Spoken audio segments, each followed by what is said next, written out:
This is Drink Talk, where we try to solve the world's problems one drink at a time. Each week in this podcast, the topics of today and tomorrow are discussed while we sample some of the finest libations known to man. Join us. We are your hosts, Brian and Britt. Check us out. All right. So, with that said, Brian, we're going to have to redo that. I noticed we didn't go live. Well, for some reason, the audio of that is not going. We are live, and we are... Are we live? Yeah, should be live. So, I'm just going to stop this and exit out of Vector 3 and just get a new one with parameters. Gotcha. Okay. Did you drop out the live feed? Or is it still? Because I never said that we went live. I never got that notification. Well, sorry you're not receiving those notifications, but we are. Okay. All right. All right. You guys aren't brothers whatsoever. Exactly. So, Brian, you got it all queued up? Yep. 3, 2, 1. This is Drink Talk, where we try to solve the world's problems one drink at a time. Each week in this podcast, the topics of today and tomorrow are discussed while we sample some of the finest libations known to man. Join us. We are your hosts, Brian and Britt. Check us out. All right. Now to start the show, the first time. Yeah, that's like first time, second time. Mitchell, Hello. nice for having you on the show. Thanks for having me. This is Yeah. awesome. So we have Mitchell from Nebraska Brewing Company, and we have Sean from Into the Pint Glass. Sean has been on the podcast a couple times. This is your third time, I think. Yeah. Thanks for having me back, guys. Yeah, and thank you for reaching out and coming onto the podcast. Absolutely. I wanted to talk today about kind of the changing landscape of craft beer. Yeah. And I thought, what better way to do that than with a brewer and someone that is creating the community for craft brewing. So I'm excited to have you guys on. Excited to be here. Yep. Why don't we talk about the first drink? What do we have in here, Mitchell? All right. So the first one is our, it's called Romancing the Cone. And we haven't come out with this in a couple years. And so this year we brought it back for our 10th anniversary. And it is our IPA, and it's aged with oak. So it's a 7% IPA. Ooh, nice. Is it technically a double? No. It's just higher alcohol content because it was aged in the barrel? There's no alcohol change on it, so it's just right at 7%, right at the regular IPA. Okay. Nice. Oh, didn't see it. Thank you.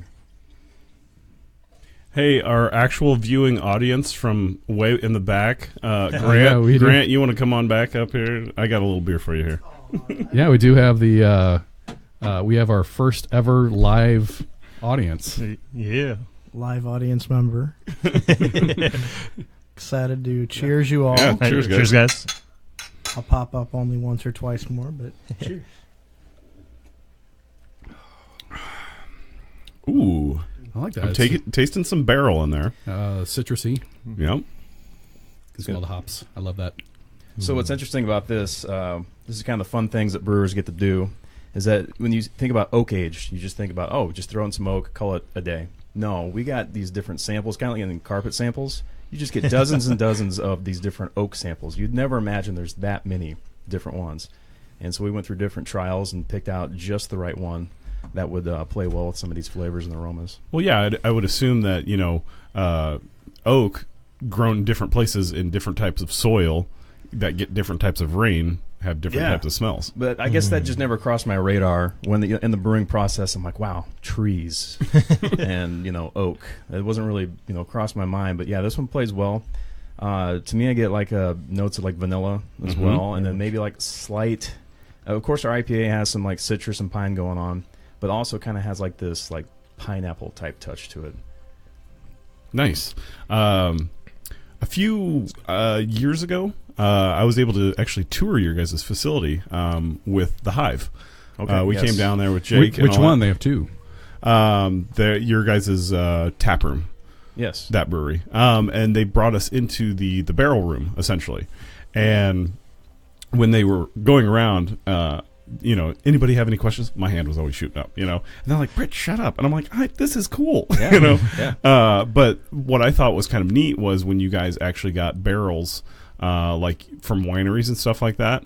And I was like, okay, cool. Once you make this beer, that's it. You that one barrel and that's it. You can't produce that again because the barrels are all different. You're going to get a different flavor. They're all. First of all, I was on that tour with you. Oh, no way. Yeah, I was there. I remember that. I remember you. I was like, You're shucks. that guy. I remember that.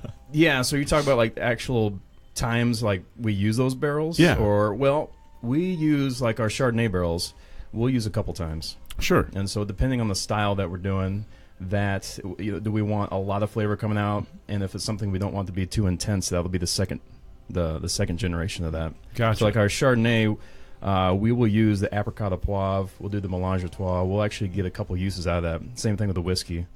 The whiskey barrels we use, we'll do the Black Betty and the Fathead. I had the Black Betty at the rare beer tasting here back in November. Oh, yeah. That was Good. really, Such a really good good. Reminds me of that good song. Black. Bam, So, blam. do you taste the big difference? I mean, from using it once for one brewing process to the second, is it like a huge noticeable difference between 1 and 2, or is it Not huge, but the other way around it can be. So Okay. if we use something we would do for a third generation, for a third use on the first one, it just comes across as too hot, too fusel, too alcoholic. Okay.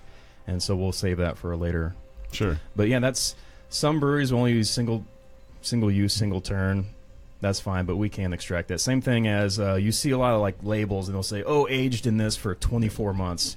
And what I've come to learn in the brewing industry, it's kind of there's a certain point where you're going to The Goldilocks zone. Yeah, you're going to achieve that, Just and then right. after that, it's not going to really do anything after that point. And so we've gotten a lot of our flavors. If you've tasted a lot of our barrel aged stuff just in the past 2-3 years, we're getting that after maybe 3-4 up to 5 months. okay? So when you're looking at something that's 24 months, I think that's Yeah. just more of we just don't have time right now, so we're just going to leave Just it leave it in in there. there. Yeah. What's when you barrel age one of the beers?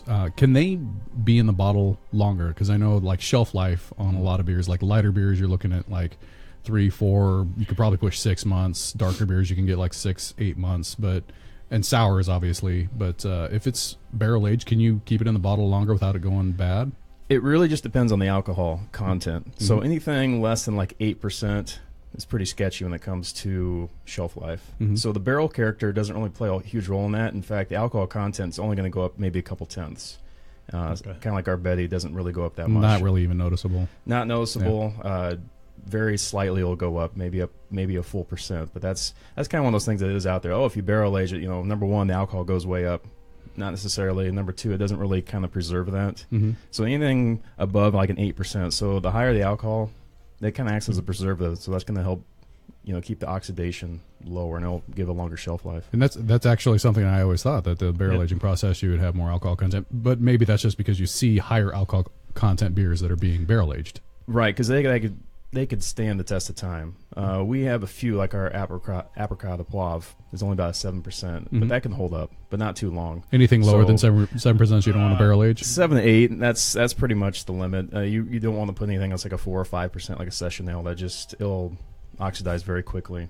Sure. It won't last, because there's a lot of breathing in those barrels, and that's where you get like your angel share, because there's a lot of evaporation. So a lot of holes in those staves, and Can we see the bottle? Yeah, I was reading it here. It says ale aged in oak or Right. on oak.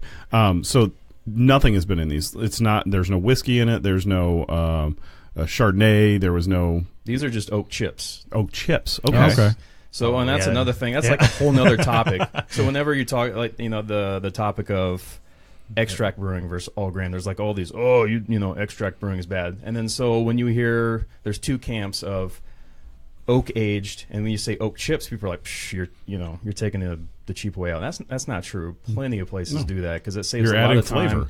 Yeah. So if you buy a barrel, hundreds of dollars for a barrel, and For we sure. can put it in there, let it set, or we can buy some oak chips. Basically the same thing. There's more surface area More contact. surface area, and we get the job done. So we basically just we take a brink, and we put all those oak chips in like a big bag, and we just kind of circulate through that. So you went down to like Lowe's and picked the. No, I'm just kidding. Finest oak Washed chips. all the wood. The leftover sawdust out the rack. that and taste. that's what the oak aged. Yes. Those are your kidding. unfiltered beers, right? You just keep the sawdust in there. Particle board. What is this glue that I'm tasting? This is lovely. It's very resiny. Sometimes that's the sad part when you talk about barrel. Oops, It's barrel all good. aging. Barrel aging. Let's say like our Fathead barley. Well, you know what? Chardonnay. Those that wood that we use, like the wine barrel, is a little more porous. So that has the potential to become more infected. So when we're doing our Chardonnay barrel-aged beers, let's say like Melange, and we bring 15 out and we taste them. We taste them a lot every month, 2 months. Sometimes they're terrible. Sometimes something gets in them, little bug, whatever. And it just, speaking of glue, glue, paint thinner, just really terrible off flavors. And we have What? Yeah. And if we have 15 barrels, 13 will go in the tank and we'll bottle it, and then we got to dump 2 of them. Those two that man. would hurt so much, just right here, stabbed to the heart. It's When the you saddest thing. like, I hate it. You don't want to do any special the glue series, paint thinner series. maybe a There different is a label. niche mark for it. Well, I'm sure. you know what? Little known fact, and we don't really tell people this on tours, and you could see it if you get close in our barrel room, but every once in a while there is a fantastic off flavor. It's kind of, I guess that's an oxymoron, but it is on our Attack of the 50-Foot Burnett, which is Imperial Brown, and it got funky. It's got like Brettanomyces, maybe a little Pediococcus, so it's like got this funky barnyard hay, grassy horse blanket mixed in with like this like sour milk type thing. It is awesome. Really? And that Which was about does 3 sound years good. ago. It was really raw at first, but I was like, I want to hold on to this. This has a lot of potential. Please let me keep this barrel. Don't throw my baby away. I tasted about 2-3 times a year, and it's almost been 3 years now, and it's really coming along. Mellowing out a little look out. bit. And Yeah, it's awesome. Let us know when that's available. That'd be It's gonna interesting be, to try. super rare release. This is going to be called I'm Mitch's sure. Batch. Mitch's Brew. Yeah. That's cool. You were just at an event that these guys put on. Well, that was the rare beer tasting. Yes, And they it'd brought probably come out then. Is probably when it would come out. Yes, yes, probably keg only. That's since the it's just one uber barrel. rare tasting. Yes, super rare. Well, let's talk about Nebraska Brewing Company, where you work and what your job is there and what you do, how long you've been with them, and your business card here. We have very unique business cards. Yes. So the what is the title here? That one says Zombie Brewer. All right. So this one. So there are different ones out there. Well, it's not if my outgoing emails don't say Zombie Brewer. yeah. Mine it says Production Facility Supervisor. Did you give So- yourself this name, or is this No, a name no. that is given to you? No, so when I first got there, so it's been almost 3 years now, and a production facility. So we have a lot of people working around the clock. Well, then we had some people leave all at the same time, and so that's right when I came in, and I immediately just started brewing. I got thrown on the brew house, and so I would get last shift. So we do 4 turns. So we do 120 barrels, and each turn takes about 6 hours. So we're brewing for about 22 to 24 hours at a time. Mm-hmm. And we're a little short on people, and so I would come in at like 4 in the afternoon and stay till about 4 in the morning. And then my boss, Tyson, the head brewer, sometimes I would get done at like 6 o'clock, sometimes 8 o'clock in the morning when he was coming in. And he's like, hey, so I don't really have anybody, a little short on people. Can you come back and brew a little later today? A little later today? And I'm Like in an hour. yeah. So I'm like, how, what time? He's like, noon. I'm like, all right. And you're Sweet. after just- working all night. yeah. So Can I just go sleep in the coat room? it was, I didn't mind it, but I was like, all right, just one thing. When I do come back in, nobody make eye contact. Nobody talk to me.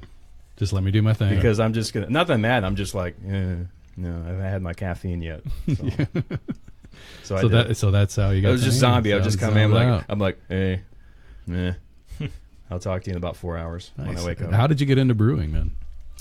I fell in love. I did grocery and retail for about 16 years. It's one of those things that was your first job when I was like 15, 16. Yeah, it was and one of my first jobs. I was just like, when I get a real job, and then I never left. And I fell in love. It was like my first craft beer was Boulevard Unfiltered Wheat, and Oh, that yeah. There you blew my mind Mhm. because all these flavors. Because all I drank in college was Miller High Life, Mhm. and it was safe because I could take my 30-pack at a party and nobody would touch it because Yep. nobody's gonna drink that stuff. But when I had that, it just blew my mind. All these flavors were coming out, and then they had one that was Bully Porter. I had no idea what a porter was. And I drank it, and I'm just like, this is incredible. So I researched it, and I found out there's like these chocolate and coffee notes, but yet those items weren't in it. And it was just totally I couldn't even grasp that. So I started to get into it, and it just took over everything. It just became like my passion. It was like my hobby, and just kind of got into it eventually. And Did you get into homebrewing first? And a little bit. I was more on the logistics side. So I got into the Cicerone program. I wanted to know just how it was done and how to do this and how to do that. And I was in Wyoming, so home brewing, you could do like 1 month out of the year when it wasn't snowing. So it was more about the rest of the year. Yeah, it was just When like everybody's outside and you're brewing. exactly. So you couldn't really brew outside, no home brewing. Yeah. I just kind of got into it and said I was done with the grocery retail side, and I just worked my way in to become a general manager of a bar that was attached to a brewery in Wyoming, and I'd volunteer. I think that's where a lot of people, if you're not home brewing, a lot of people get in because they volunteer, and breweries love volunteers. Help bottling and Yes, please come help. Yeah. Come volunteer. Yeah, I think you need to have. I've got a friend that does that a lot with Lucky Bucket and Patriarch or Soldier Valley 6 Yes. distilleries, and but like I don't know how he gets tapped into those if you like have to be part of their Facebook page, because I think Media Blast or Social Media Blast would help. It is. It's kind of like last second. Hey, we need 3 volunteers. Come help out, and then you're stuck for life. It is. You're on the list. You're on the list, and you're helping, like no questions asked. And so that's kind of the funny thing when I do tours or when people ask, because everybody's like, "Oh man, this is awesome! I want to get in the brewing. I love this. I want to be a brewer. I want to be a brewer." And I'm like, "Hey, being a brewer is like 95% cleaning. You have to love to clean. You have to be OCD, anal retentive. I mean, you gotta.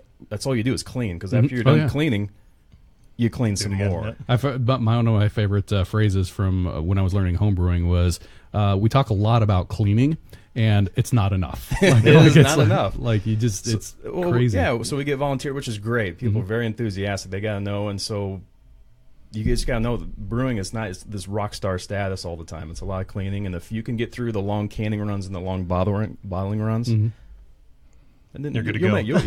You've run the gauntlet. You'll make it. No, I get it. I mean, I'm in the AV industry, and everybody's like, "Oh, you like video and all that stuff." The majority of the time, I'm taping down cables, Set up and then wrapping them. Yeah. So So I get it. What's your favorite? I guess your favorite experience, or do you think it just between the Cicerone program and everything you've done? What's your favorite memory that you've had in the industry so far? Just. I was being here right now. Right now. Does that mean I get more beer? When I was a restaurant manager of the brewery in Wyoming, but I was so passionate about craft beer, and I was totally in tune with the brewers. So I'm running the front of the house, running the restaurant, but I would always check. Like I just wanted to know so much about what we did, and then all those brewers just left in a very short amount of time. All the brewers just walked out and left, and we had no brewers in the middle of nowhere, Wyoming. And the owner, who was kind of a home brewer, he was more like the engineer logistics guy, and I was kind of more of the beer nerd. I knew how to do it, but never actually do it. Yeah, not like that, especially on the commercial level. And like that was it. That's what a 5-gallon batch is a lot different, but then a 100-gallon this batch. is a 20-barrel system, so you're talking 600 gallons at a time, and it was just everybody left, and we didn't know what to do. We're staring at each other, and like that was the moment. It was kind of like just roll up your sleeves and do it. And neither one of us ever brewed commercially, and we just did it. And like it was just there was no time to think about it. It was just kind of like, all right, everything you've read about, because every beer book I've ever got, I just read it. I wanted to do it, and I just all of a sudden, boom, now I'm doing it. And that was the best way to learn, just getting into it. So throw yourself into it. A lot of people ask, Sink or swim. What kind of diploma or degree, and it's just like it's hands-on experience. You're looking at resumes and people bringing in breweries want the experience. So Question from the viewer. Yeah. Question from the peanut gallery back there. They gave me a shout out. I listened to their end of year review to hear what they'd say about me. They said I'm really good at asking the dumb questions. So you said something about Cicero program. What? And I know that's not the right word, but tell the audience that's not familiar with that what that is. So the Cicerone program, it's a thank you. Yeah, I say it like it's no big deal, but it's equivalent to like a wine sommelier. It's been around for a long time, and the whole wine industry has this pinky out type thing. It's just like it's wine, it's fancy. And that didn't happen with beer. Is that why it comes in a box? Only the good ones. And Boone's. Don't forget about Boone's. Boone's Farm, Boone's yeah. Farm. That's right. Yeah. That brings me back to college. But beer never had that. Kind of going back to the Miller High Life story. That's what it was. It was just the yellow fizzy beer. And so the founder, Ray Daniels, decided, hey, beer needs the same type of attention. There's a lot of bad practices out there at bars. Nobody knows what's going on, how to do it. They can't explain what type of glass to put it in. Anything like that, yeah. It's proper glassware, and there's a reason for all that. So Cicerone is French for like a tour guide, like a guide. And so the Cicerone program is guiding people through. It's a professional certifications for those who sell and serve beer. is what it is. And so it's a 4-level program. Do they have to go through it, or is it an optional thing? If you Very optional, but more and more it's becoming more. If you don't have optional. it, then you're not going to go very far. Very far at all. And then so level 1 is kind of like an online thing, but it's called Certified Beer Server. Beer Server, yeah. And it's pretty important. So like at Nebraska Brewing, we require it for servers and bartenders. And it's just kind of have a general knowledge of what's going on. Know something about your product. What are the different styles of beers, and what are they paired with? And It's actually pretty cool. Like I don't even work in a brewery or anything like that, but I'm in the process of doing the Certified Beer Server just for the knowledge base to to be more, this is what I think, but this is how it is. And it's relatively reasonable. I definitely recommend anybody checking it out who just wants to learn about craft beer, kind of a beer 101. Can you take them through? Where do you take them through? I mean, you said the first one was online. The first one's online. The second one, level 2, is a little bit harder. It's a 4-hour test in person. You do a lot of essays. It's like a 20-page test, and then you do tastings. It gets pretty intense. It's is it level 2 when you already start looking for like off flavors and everything like that? Off flavors, identifying beer styles. I think there's about 15 in Nebraska, level 2 certified. So level 2, you get to start drinking beer and level 1's on. Yeah, sounds good. Yeah, and nobody can ask you any questions because you're like a certified cicerone. You're like, hey, why are you don't question me, right? I'm kidding. What level are you right now? Level 2 right now. Yeah. I got level 2 when in Wyoming, so that was pretty cool. I was the first one in Wyoming to get that, and so I've been studying for level 3, which is insane. That's a 8 to 9 hour test, and so I actually just took that a couple months ago, and I actually got my results back. It has a 90% failure rate. I want to lead off with. It's extremely difficult. You need an 80 to pass, and I got a 74. Oh, it's close though. Yeah, I got 3/4 of it right. It might as well just be a 0. So is it like it's hard? It is so hard. Is it like getting your driver's license? You just go back tomorrow. You have to go through the whole program again. No, there's a retake portion. I mean, you could go redo it, but they offer it not very often. Huh. Gotcha. Yeah, it's rare. And I've talked about it on the program before, but I had a friend that went through the beer judging certification process, and like he invited me over for drinks one night. And I'm like, yeah, sure, yeah. And then I walk in the door and he hands me a packet. And I'm like, what? He's like, we're going to get through this and then we're going to have some fun. I said, okay, all right. Yeah. So I've done that too. So the beer judge certificate, BJCP. So I'm also a beer judge and a level 2 beer judge, which is super cool. Probably handy to have as a brewer. It is awesome. And in fact, we need somebody to judge this contest. Yeah, I got you. Yep. Totally love it. Ding. Nice. Well, let's talk a little bit about Nebraska Brewing Company and all that. They are now. Correct me if I'm wrong. They're the largest production-wise here in Nebraska. Correct. Yes, that's kind of what I was thinking. I didn't know that with Empyrean and all that because I know that they brew considerable. They were one of the first craft brews, right?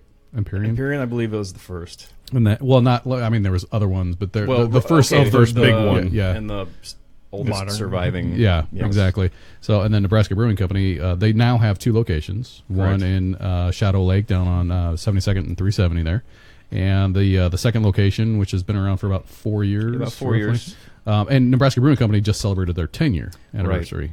Right. But the second location is about 108th and Harrison. Yeah, and we still.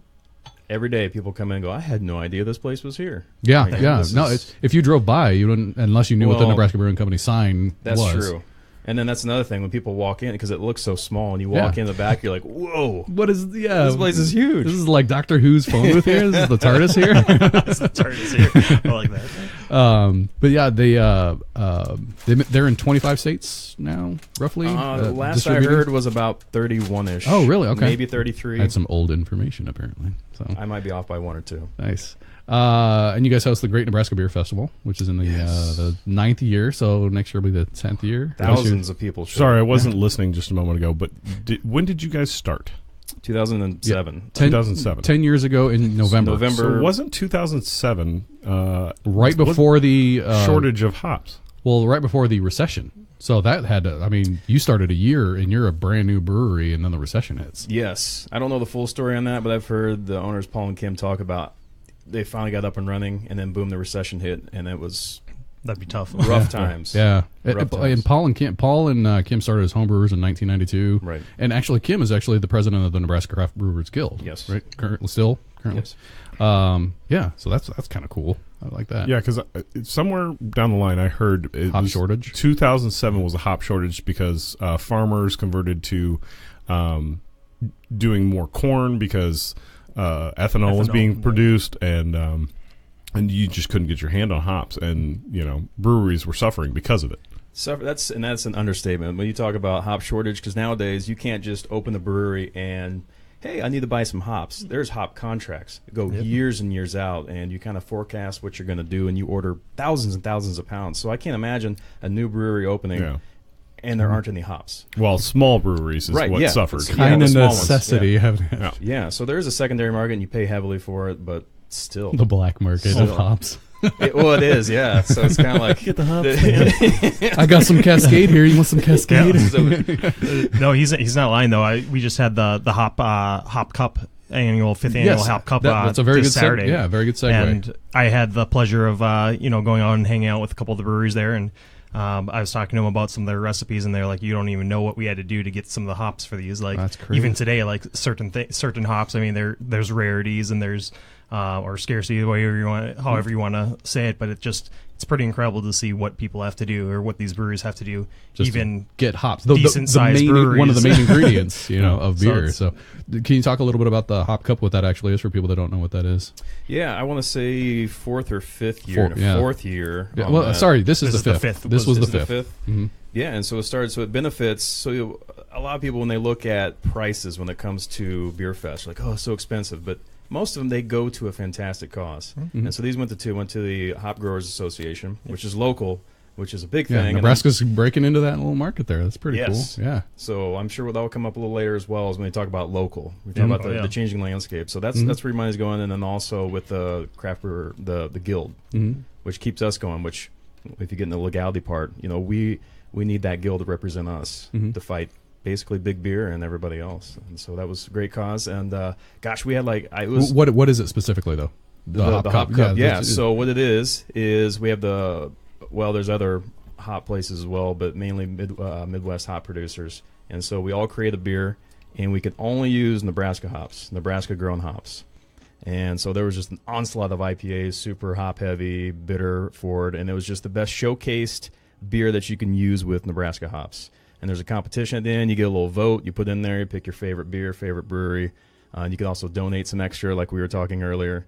And it's a great time, great cause. Sorry. We're eating bacon back here. I was like, you just cut them off. That's all right. Yeah, I really wanted to get to that, but I had to work all day yesterday, so I was trying to get out there.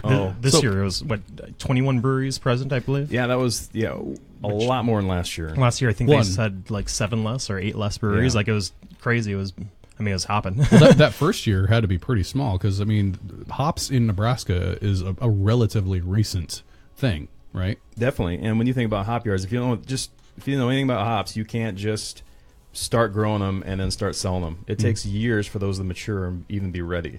It takes about 3 years for hops to actually fully mature, or at least get to the point where they're mature enough to use in a beer. Business plans like that just blow my mind. Oh, yeah. Hey, I want to start a hops farm. Okay, well, the production's actually going to be 3 years down the road. Yeah. It's like, what?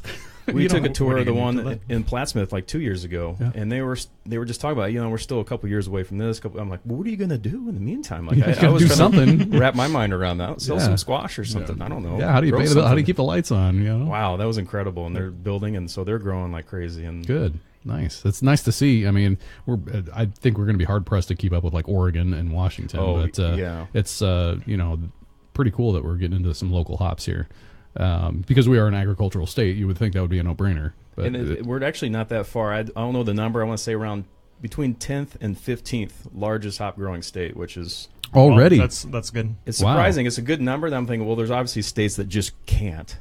They can't grow hops. Arizona. Yeah, but it was a respectable amount of acreage, and that's obviously not including Washington, Oregon, Idaho. Mm-hmm. So I was like, hey, that's pretty cool. Nice. We're on the map. Yeah. I was driving down 72nd, coming up to Center, that big loop, and there's a Montessori Academy right there and some apartments and stuff. Mm-hmm. And there was like, I don't know, probably 30, 40 hop plants growing on the side of the road. I'm looking around. I'm like, is there a brewery around here? It's like somewhere. And I'm like, no, it's just probably somebody living in the apartments, and they got the okay from the apartment complex. Like, yeah, go ahead, do that, man. Yeah. Nice. So nice. Pretty cool.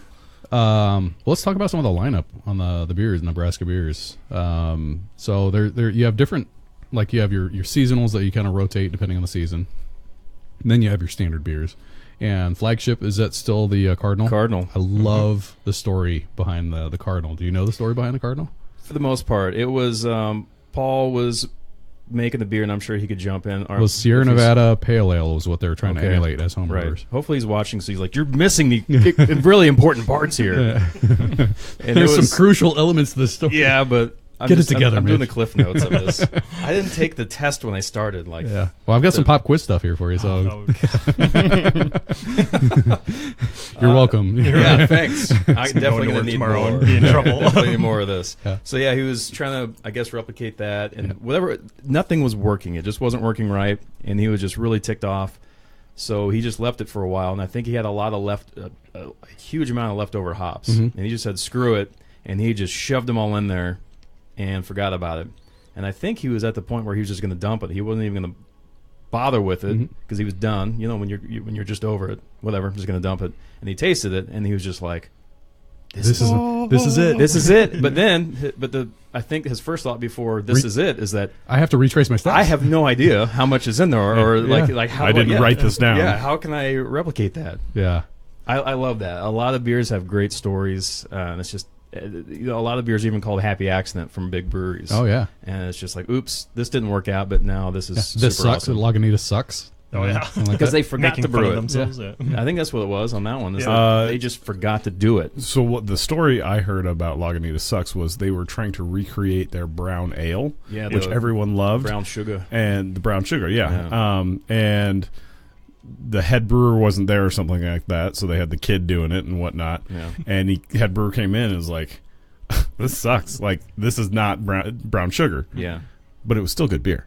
Oh. Yeah. Okay. So And that's Lagunitas the Sucks. story I got. That's the story I've heard as well. Oh, Yeah, okay. they were trying to recuperate and made it not even close. So he's like, "What are you doing, man?" But it ends up being a hit. Nice. Do you know how it got its name? Sucks. No, Or sorry, like- Cardinal. Oh, Dr. Cardinal. Oh man, Paul's also going to kill me for this. That's right. So it was their it grandparents. was his grandfather's bar. Right. Yep. But it was also the name, I believe, of like a minor league baseball team back in the day. Well, Is this part of the quiz? No, this is. I need a number 2 pencil. You're passing. You're Okay. You didn't fill in the bubble completely, but Hey, D is for diploma. barely. So yeah. And also even the like the font is actually from the signage that Yes. they had on the bar. which we've had to change because it was a little too much in the likeness of the St. Louis Cardinals. Yes. Because I've it is heard that. very confusing when you pick up a can of Cardinal Pale Ale. You're like, is this a baseball team? No, this is just Cardinal. I think it's just interesting how. I love the pop tops on the Yeah, on those cans. I was going to ask That's that my same favorite. question about that. Why do you guys do that? There's got to I be a love it. reasoning behind that. People lose their minds over that. We've been doing it for a couple of years now, and people are still like, "Oh my gosh!" No, The whole it's entire thing comes. I should have brought one. It's No, we crazy. don't. You guys probably have one. Do you have somewhere one? around here. They might, but it's it's crazy if buried. you guys haven't seen it. They Yeah. they have the pop tops. They're kind of like the old fashioned cans. like I have 4 at my kitchen. Should I run? I'm only a mile away, so We are running out of beer. So yeah, it's like a Campbell's soup can. The whole thing comes off the top. So is this also part of the quiz? Because I believe what it was a couple. We haven't years even ago. really got to the quiz portion. Yeah, it's time to go. I gotta go home. It's past my bedtime. So when we got our canning line about 4 years ago, I think it was suggested to us to do that, but it was more expensive to have that seamer. The whole entire process is a little bit more expensive, and I think a lot of breweries pass on it, and we just decided to do it.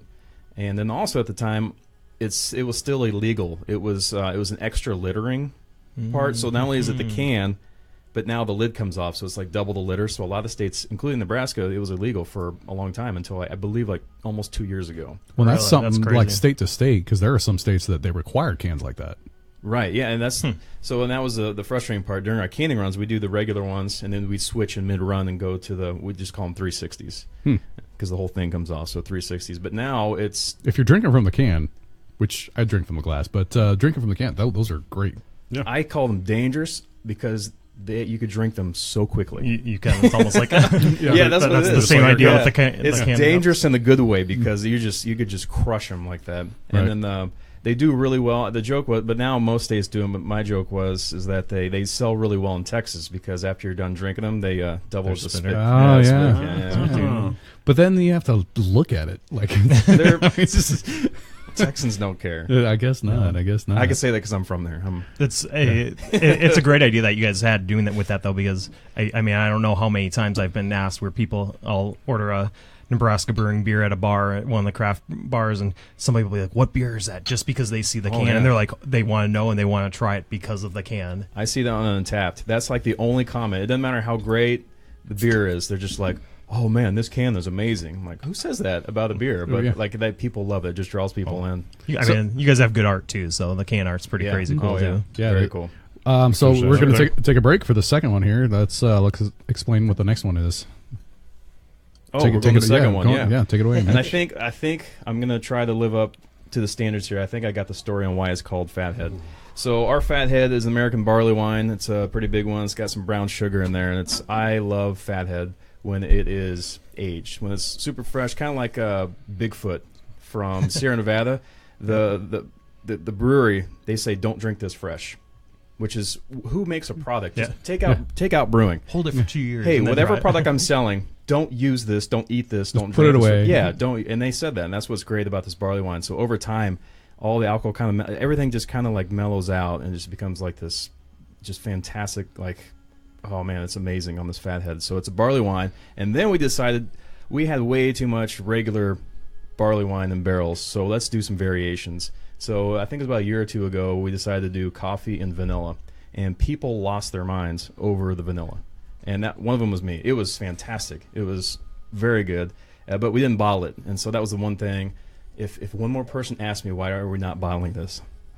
So we're like, all right, we got to bottle this. Yeah. And so here, actually, I have not had this out of the bottle yet. Well, here's to that then. All right. Cheers, gentlemen. Cheers. And that's kind of a. I'm going to drink first. Yeah, that's all right. That's what we do on the show. What's the percentage on this one? Oh yeah. Oh wow. 11.5. Yeah. Wow, that's a yummy. There's a lot going on. Very there. vanilla bean. Yeah, the vanilla bean is very upfront. I like that. So, but you can also taste the barrel aged.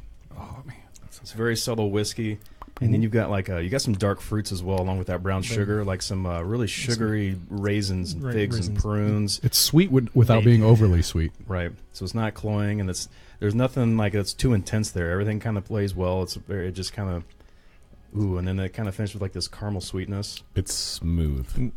I definitely like this. I'm personally not a big barley wine fan. I think I've mentioned that a couple times with just not my cup of tea usually, or cup of beer, I guess. But this one's really impressive. Actually, like this is something I could drink. And we just released, what's today? Sunday. We just released this on Friday. So it's the first time we bottled it. Nice. And the first review. One of the first reviews, probably. Yeah. It's cool. Fresh. That's awesome. Fresh in the bottle there. And we are actually doing, during Omaha Beer Week, we're going to do a Barley Wine is Life event where we're going to have all of our variations of Fathead. And along with a bottle, you get like a discounted if you get the flight plus the bottle. So we've got, let's see, an aged regular Fathead. We're going to have a coffee Fathead. We're going to have the vanilla bean Fathead. Oh, we have a salted caramel Fathead. Ooh, interesting. Yeah. Wow. All about that. That one's intense. And then we have a hazelnut Fathead, which is, I love. That is fantastic. So that's one of my. 5 of them. Most of those you can try at the tap rooms right now. We have, yes. Actually, the coffee I had earlier was a hazelnut. So I am a fan of hazelnut. So you got to come by and do them all like right in a row, so you can taste the different variations. I think that'd be a great flight to have just a little bit of each and try compare them. You know, I've always back to the coffee one. I've always thought that was a really good because I'm a huge coffee drinker, like pot a day kind of coffee drinker. I'm right there with you. And do you remember the Drew Carey show where they had Buzz Beer? Yeah. And I always thought that was an awesome concept. You have like coffee, beer, and I'm like, that was awesome. But like up to this point, nobody's really done it right. And Pint 9 actually has the cafe, Oso Cafe, which is fantastic. But yeah, I've had a lot of missed notes on coffee beer, so I'd be really interested to try one of the barley wine coffees. To me, some coffee beers, because it's got like that that shiny appeal, like ooh, coffee. But sometimes it could kind of taste like that cheap coffee, Mm-hmm. like it's just you just sprinkle some powder in there. So if you overdo it, it could There's just some seem Kirkland. yeah. You went to Costco for this, right? You just take the top off those K cups. We sprinkle coffee over our beer. Yeah. Oh, it just tastes cheap to me. So if it's overdone, I agree. I would agree with that. Okay, here's the pop quiz portion of the podcast. Now that you're a couple beers in there, do you know what the original name for Nebraska Brewing Company was going to be? oh, pick me. I know. Flatlands. Yes. All right. All Really? right. Can I get a ding? I'm or something? so- There we go. All right. So glad they didn't go with that one. Yeah. I have a Flatlands shirt. Well, that'd be cool. So it has the Collectors. same. It has the same. Do we have a logo or whatever? I guess. What, the sticker Nebraska somewhere? Brewing Company? Yeah. Like this one? So it has the same thing. So I think one reason why, and I overhear some cool stories. So I'm glad I'm around. So it was Flatland, and I think one of the reasons why they picked Nebraska is because spacing. it uses the letters. same amount of letters. Yep. So it fit without having to spend extra money to redo it, which is very smart. I'm like, I would do that too. That's. I'm gonna What are the pull three- a Dumb and Dumber here. I thought the Rockies would be a lot more rocky than this. What are the John three Dimmer. stars? Do they symbolize anything? Nothing. What's the symbology? I They're think the word you were looking for was symbolism. symbology. I think this is the right answer. I don't think there is. I don't think it. It just represents- looks neat. Okay. So I think what it is that the three kids of Paul and Kim have taken credit that there's three kids. Oh, gotcha. There you go. Okay. Perfect. What that's it. what about Good answer. Good answer. Good answer. All right, yeah. So this is the other part. Did you know that there was another brewery named Nebraska Brewing Company? Yes, and sorta. Late 1800s. Yeah, and so our pills can. I should have brought all the cans as well. Yeah. So that was Next we time, had I like guess, that next time. stag. Have you seen our pills can? Has an old Nebraska logo, Nebraska Brewing logo from the 1800s. So we borrowed that, and we put that on our can for the Pilsner. Nice. So Nice. Well, you Oh, yeah. passed, by the way. So. Whew. Yep. Paul and Kim. will- You actually, it does say pop quiz. Yeah. See, it's all. Yep. All right. Well, let's actually get into now that we're 40 minutes into this. Let's actually get into the talk that yeah. we came. I mean, Sorry, we're talking. No, that's all right. No. That's all right. That's kind of the way What we these wanna things do. go. Yep. So I wanted to talk about the kind of the changing landscape of craft beer, but let's talk about the roots of craft brewing, which for me, I think like 1970s back when, which is probably it was before pretty much everybody here was born. Jimmy Carter passed the Home Brewing Act, which allowed home brewing to be possible, and I think that was 1979. I'm 78, so woo. I thought that was I was going to get one of those answers. Oh, right. yeah. No, I didn't know. It's the 70s. I don't know when. Okay. Yeah. But yeah. So I think craft brewing has its roots in the Home Brewing Act that was passed in the 70s, because at the time, just normal beer, quote unquote, was very dominant up and even to the 80s until you started seeing things like for me, like Killian's Red was one of my Killian, and, yeah. and Anchor. Bass. And I remember Ice House. Labatt. yeah. I always loved Ice Ice House House, because yeah. I loved Ice House because it was 5.6%. It was more than the Budweiser. The Ice House Ice. Yeah. Well, it was Bud Ice. Ice. Bud Bud Ice Ice. and everything. Natty ice. Ice. Yeah. Yeah. Doobie doo. Yep. Worst hangovers ever. Yeah. In the United States in 1980s or in 1980, there were 8 craft breweries in the United States. All the rest were watered down. Yeah. In the mid 90s, it was 537. So 15 years later, and then today there are over 6,000, but increasing at a Daily. daily. So, do you know much about the 2013 legislation for the half million liter? You had to produce that much to actually be considered a brewery that they actually got rid of. No. Okay. Well, that's all right. I I'm not. I thought- no, it's not part of the pop quiz. It's okay if you don't know. don't. He's like, I just brew beer, man. Yeah. Well, that one I don't know. I was thinking about the craft breweries that were alive in the 70s. There were hardly any. No. Yeah. 8. Anchor, Mhm. I think, was in the late 60s. Mhm. And then I know Boulder. Boulder was around in the 70s, and Sierra Nevada. So, yeah, out in California there. Yeah. Not Which many. actually they use a lot of Sierra Nevada in the beer judging certification program. Yes, as a calibration beer. Mm-hmm. Yep. It's good beer. Is that the palate cleanser? No water. No, just it was- drink a beer. Yeah. I think their quality control is so high. I think that's why they use it. I mean, it's just Nice. so. I mean, if you want to fall back, I mean, go to Sierra Nevada. It's Yep. Well, actually, if you're in Nebraska, you want Nebraska Brewing Company. I was actually drinking, I was drinking that earlier. Sierra Nevada. You know, they did get rid of one of my favorite beers. They had a Ruthless Rye IPA. It's gone? They only made it for like a season or 2 seasons. Well, and that gets into our point later on. Of okay. Well, let's talk about things going away. Yeah. The term microbrewery. Oh, gosh. We had mentioned that before the podcast started, and I said, whatever happened to the term microbrewery? That makes my skin crawl, and that's a joke at the brewery. Microbrewery just brings back like 1995 to me. It's just it's an old term, and even towards the end of the 90s and the early 2000s, that was the first craft beer boom, and that's when that big spike in breweries, because everybody and their mother wanted to open one. So everybody had the brew pub. It was like the chains of all the BJ's Brew House and all those. That was just like, hey, I've got some money to invest. Let's just make beer, and it didn't have to be good. And that was that first spike in the early 2000s, late 90s. Anything different than Anheuser-Busch was anything, and that was like your basic Coors like Light. American Brown and American Pale, and you only needed 3 or 4, and it didn't matter. And that was just that was a big bust right after that. And so now we're like in the second renaissance of like 6,000. Like 6,000 plus. We just hit that. Yeah. And I think it was a year or two ago. It was a couple of years ago at the Craft Brewers Conference in Denver, and they had a big meeting of all the brewers inside Mile High Stadium or whatever it's called now. So there's thousands of breweries there, and they get up there and they have their speech and they talk about, because now it's like this long tail. You got all these big breweries, and all of a sudden this huge tail of all these really tiny breweries are making hardly any beer, and they're talking about quality. And so in front of thousands of people, it was like the president of the Brewers Association or somebody said, hey, it is about quality, not quantity. Don't F this up. And he says it. And everybody's like, ooh, Okay, all right. yes, sir. And he just said it. It's just like, whoa. Yeah.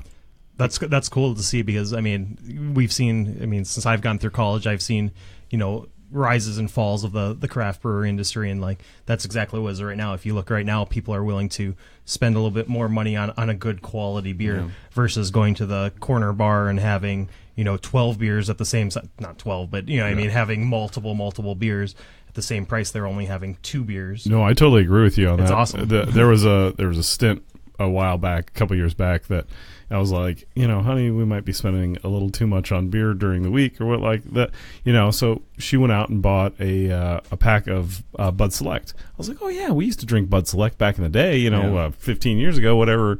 And she brought it home, and I'm like, this is water in a can. Like, what are we drinking? No. We'll figure it out. Yeah, what makes it select? Because it was like a 5.5%. Yeah, it was just a a couple percent more or whatever. But yeah, at the time, 15 years ago, back when I wasn't drinking craft brew, I was like, wow, this is definitely a step up from the Coors Light and whatnot. So it was good back then, but now that my palate has changed, I'm like, nope, can't go back there again. Well, everybody's palate's changing. They're struggling. Budweiser is scrambling, and they're having. If you look on paper, they're only down like 3 to 5%. I was reading not long, but it doesn't look bad. But when you're as big as they are, production, they spill more beer in a day than we make in a year. And so when they're down 4 or 5%, they are sweating over there. Yeah. And so now it's and that's probably what we're getting into, is what is going on with like AB and like all these breweries being bought up. It's just kind of like, if you can't. Years ago, the Brewers Association said, hey, this is our goal. By 2020, we're going to have a 20% market share. We're gonna really bite into. Is it 7 right now? Like craft breweries, is it 7%? It's about. Last time I saw it was like 12.5%. Okay, it might which be a is little still more. not a. I thought it was around 12. Yeah, not a lot comparatively. Well, because if you're talking the 6,000 breweries, it was more, and so it was kind of like, so Bud keeps losing money, ABI, whatever. It's like, if you can't beat them, Anheuser-Busch Inc. buy right? them. Just so those that don't know what ABI is. So Yeah. So that conglomerate there, so they couldn't beat us because they're just losing they're just bleeding out basically. So if you can't beat them, buy them, and so all of a sudden they just start buying all these craft breweries, and huge controversy across the country. And I could see the seal right there, and so now that's the big thing right now. Yeah, why don't we talk about that, since you did mention the Brewers Association. That's a really big thing, and it's a tough subject, and it's because it's our livelihood, and so they're buying all these craft breweries that in the past are like, hey, we are craft, we're not going to sell out. We are a small business. We are drink local, support your local brewery, and then boom, everybody has their price, and then they sell and they go to Budweiser and they own them, and all of a sudden now they're in all 50 states. And then they make statements and say, hey, you know what? It was more about distribution and stuff. I'm like, that's not what you just said. Yeah. No. Well, with that said, I think it was Lagunitas that was it Lagunitas? I believe it was that bought into Heineken. Yeah, because of their distribution power. 100%. It was half, and now it's full. 100%. The whole thing out. And I guess what makes Let's before we get too much into it, I do want Yeah. to talk about what we are specifically talking about. I was Is gonna the ask the same thing. yeah, so we're talking about the Brewers Association. They launched the Certified Independent Craft. Oh yeah, that's crazy. I mean, it's like what 2,700 breweries going on Right right now, now. yeah. Almost half of the breweries, craft breweries, and I was looking at that a little bit up on that. That's like almost I think they said 76% of the craft beer coming out right now is done by these 2,600 breweries, Which is awesome. Which is sweet. So, do you know what it takes to be and what it takes to become certified independent craft brewing? Yeah, so it's Independently owned. small. Yeah, it's three things. So it's small. It's no more than 6 million barrels. It's independent. You can't be owned by a non-craft brewer up to 25%. And then traditional. So you can be a little bit funded, but not Up majority. to you could be up to 24%, Okay. which is another topic because Yeah, that's, lately some big names have been selling out for 26 and 30%. It's like, Guys, just do the 24 and you can still keep the... yeah, like Avery, Founders. Yep. Avery, really? Yeah. Avery, Wow. and Founders. I was really oh, and shocked with Founders, Founders. yeah, Like, yeah. Yeah, and they're Man. not craft anymore. And then the other part is, so the third part is traditional. So you can't be owned by somebody who doesn't have the majority made by a malt flavored beverage. Like Mike's Hard can't come by you, Okay.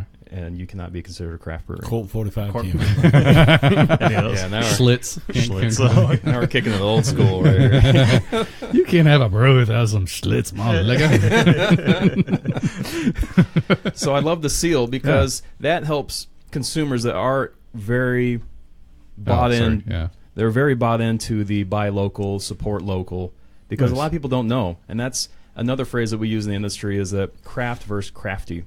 And so now a lot of these big breweries like Miller, Bud, Coors are saying craft. They're using that term now, and it's not craft. So it's kind of like, all right, we got to take a different approach here. It's independent, so we could let people know. If people are very concerned about cage-free, open range, whatever, free range. I need some free range beer. Free, they are with their food, so we Same need to idea. let them know about beer as well. Yeah. Because a lot of people don't know that, like Breckenridge or Avery, or they're not Founders. They're That's not, what Founders really surprised They're not me too. independent. They're not craft. So any of you that are looking for the independent craft certified craft brewing label, it's an upside down beer bottle that says independent craft on the inside of it, and that's going to be placed on. Do you know? Is there a specific place on the label that it has to be placed, or just somewhere on your label? just somewhere on there, and Okay. that's even some craft brewers just really haven't like adopted that yet. I mean, we have the stickers and we have it, but it's just like we're not to the point where we can put it on our cans yet. Mhm. Because we bought like 8 billion of them, so we got to go through those first. Just the 8 billion. Well, and that's the same logo as I'm out of beer. Give me more. I was going to ask the same thing. Like, if you knew what the meaning behind what the meaning of that empty bottle was? If it's like we're dumping out the bad and only keeping the good, or like it's there was something to the upside down Yeah. bottle, but it wasn't quite like that. I just can't remember. Sometimes don't they fill them upside down, Yeah, and then it tips back Well, over, and when they you tap take them? when you take a craft beer, remember in college when you tried to pour the beer and not get any head at all, Yeah. and then there's beers that you just like tip upside down, Like the and nitros. You want the head on there because that's where all the aromas and all that are released, which that's your flavor. So I wonder if that combined with just pour one out, that's I don't know, maybe it's along those lines. I haven't heard I've heard 15 different stories. And Yeah, every one of them's right? Yes. Well, I read it on the internet. Yeah, so it must be true. it's must be always true. true on the Yeah. internet. Then there was LB 632, which is controversial. It's a year going in. I know you said you didn't know a whole lot about it. It's controversial because it does affect craft breweries, and it's being spearheaded by larger brewing companies. It's still ongoing right now. They're in session talking about it, but I don't think anything's been decided. Even though it was brought to the floor actually almost 1 year ago today. It's January 18th, 2017. So just a year ago that it was brought to the legislature. Is there any other Nebraska legislation or anything that you know of offhand that helps or hurts brewing companies, specifically here in Nebraska?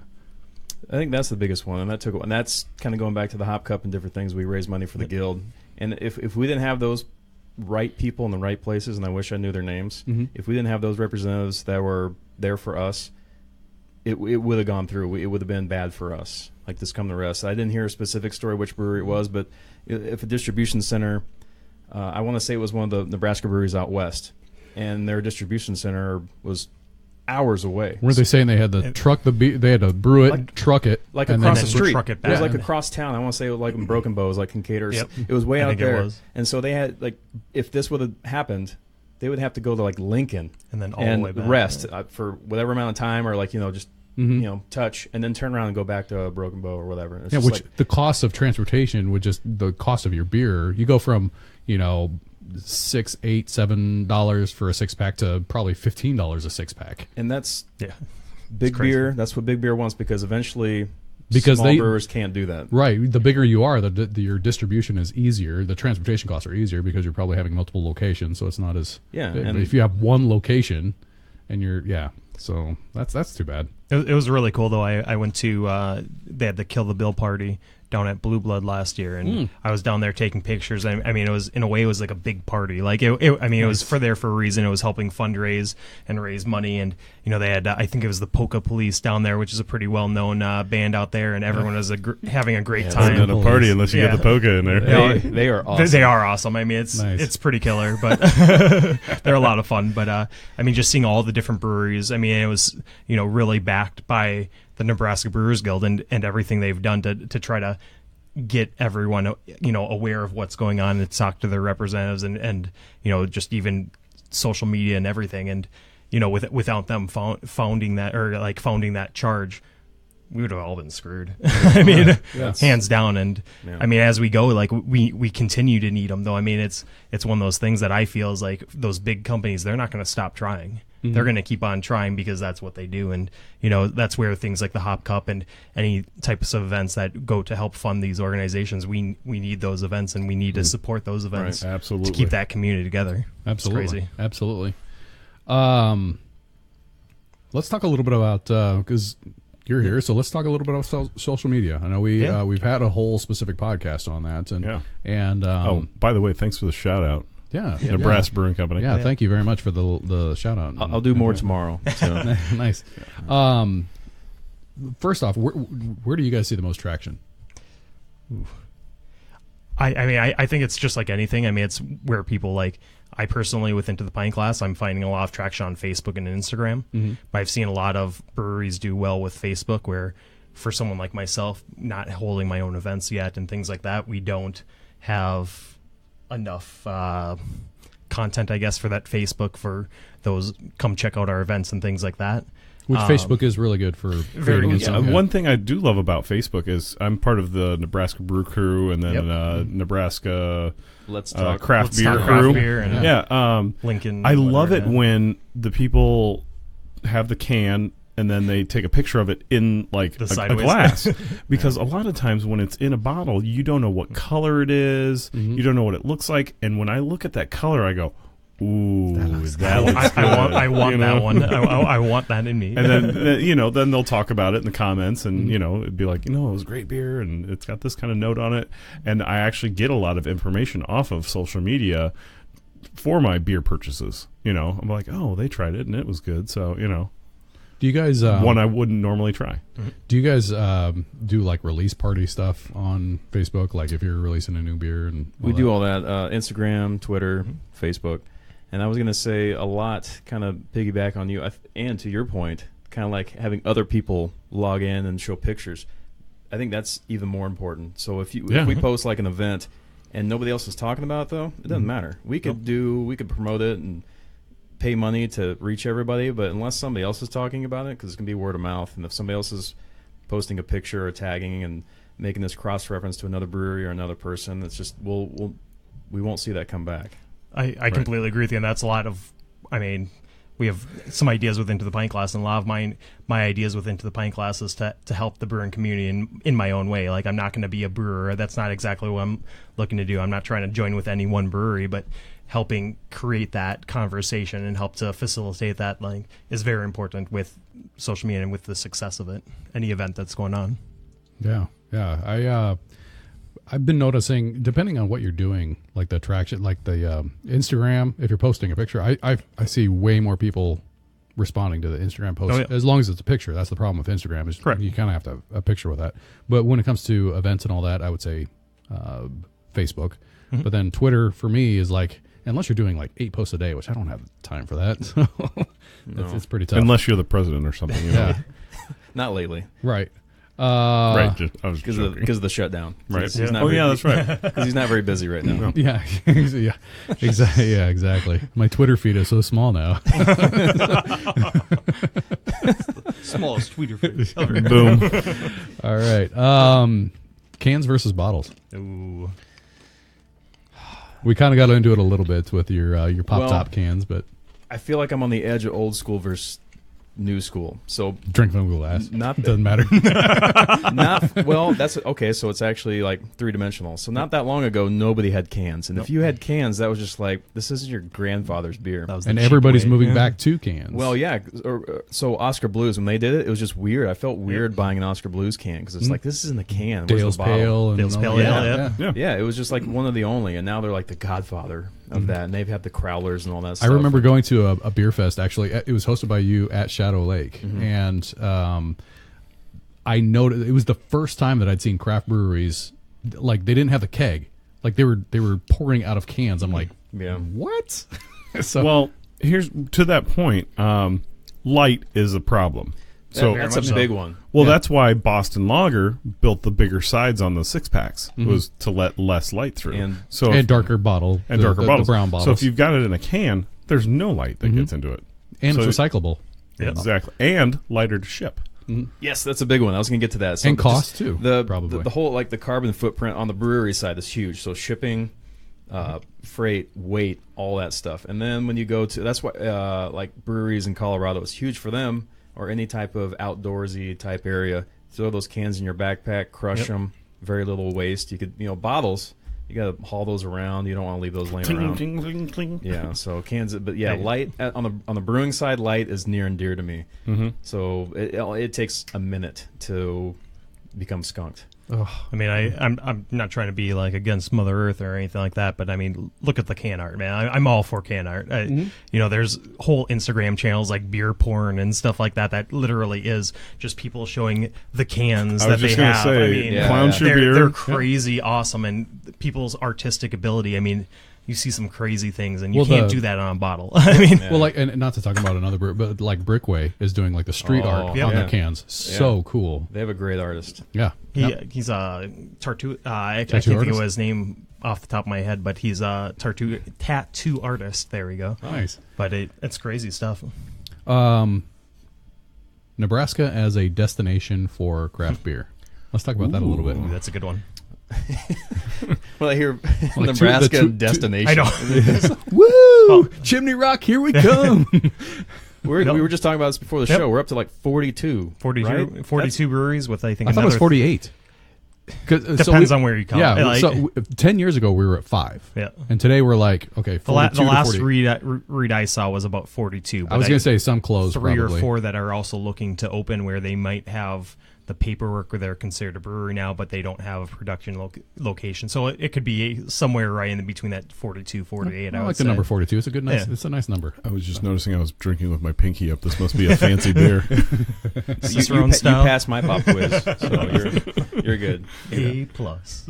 But we should be a destination. So the amount of breweries we have amazing breweries, and just a lot of variety as well. I mean, if I throw out a brewery, you could pick something out from them specifically that somebody else does not do, and then vice versa. And I think that's kind of what makes us together as a whole in Omaha. Lincoln. Even, put us together. And then just as far away as we are as a state, you get a lot of those Western breweries, and they're here for all the events. It doesn't matter. They're just everywhere. So it's like, and then we did the collaboration brew.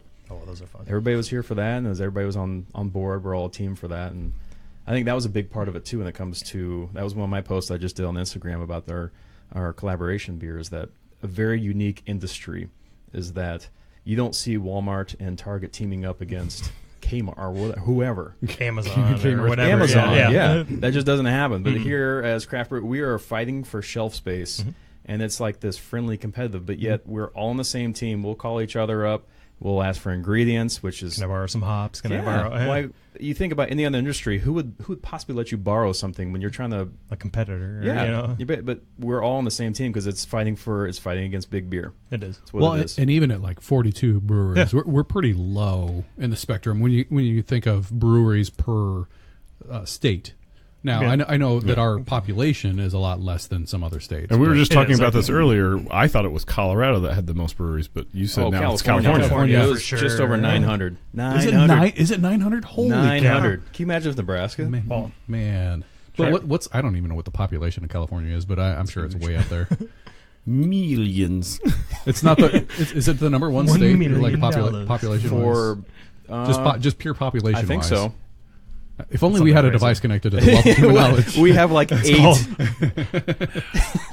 smartphones and 2 tablets. We can't figure out this. There's so much radiation going on right now. Well, we have several people watching us right now, so maybe somebody could do, because we don't like doing research on the program, so maybe somebody out there What are they doing? Typing on a computer. Yeah, maybe somebody out there can shout us out and who has the highest population per I'd say state. California. Yeah. Which makes sense then that they would have 900 breweries, but I wonder per capita where they would fall. Which would be an interesting. That's something I'd be interested. That's a much better number, really. It is. I mean, I'm not trying to change, but I just had something I was thinking about before about we were talking about beer tourism, right? And although we only have the 42 breweries, I mean, we've had such support.